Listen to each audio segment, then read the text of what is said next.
Here's a dating hard truth that you're probably not ready to hear, but you definitely need to hear. You're probably less healthy as a partner than you think. And look, I don't mean that in a horrible way. I'm about to lay into myself in just a second.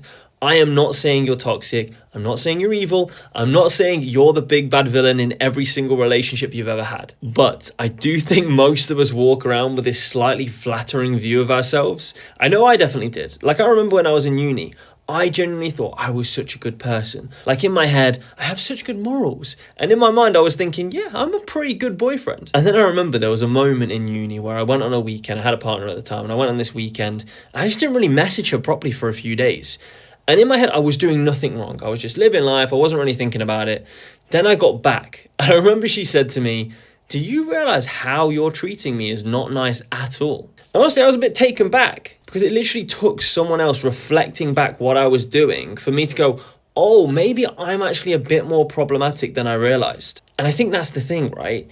Everyone thinks they're healed until their behavior starts affecting someone else, and they tell you. And I think that's one of the hardest things to admit in dating. Because most people have not had what I call like a white picket fence life. Most people didn't grow up with mom and dad happily, perfectly married, perfect relationships, and everything being rainbows and sunshine. No.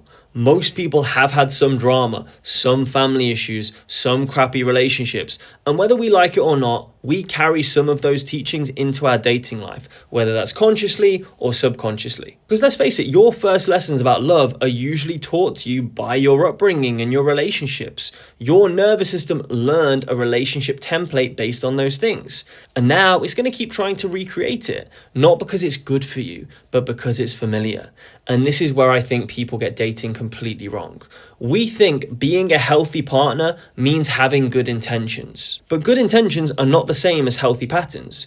You can genuinely care about someone and still treat them badly. I know I have. You can want love and still sabotage it. You can have good morals and still be emotionally careless. You can want a secure relationship and still be attracted to chaos. And I think this is the bit we don't like admitting.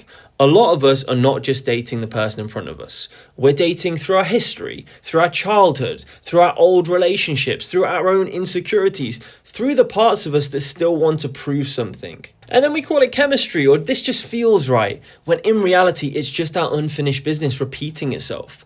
And that's the thing we are often drawn to, the emotional patterns we recognize, not necessarily the one that is healthiest for us. And that means you might be bringing more into dating than you actually realize. I know I definitely was. But anyway, that's my thought of the day. Take it or leave it. I hope it was useful. See you at the next one.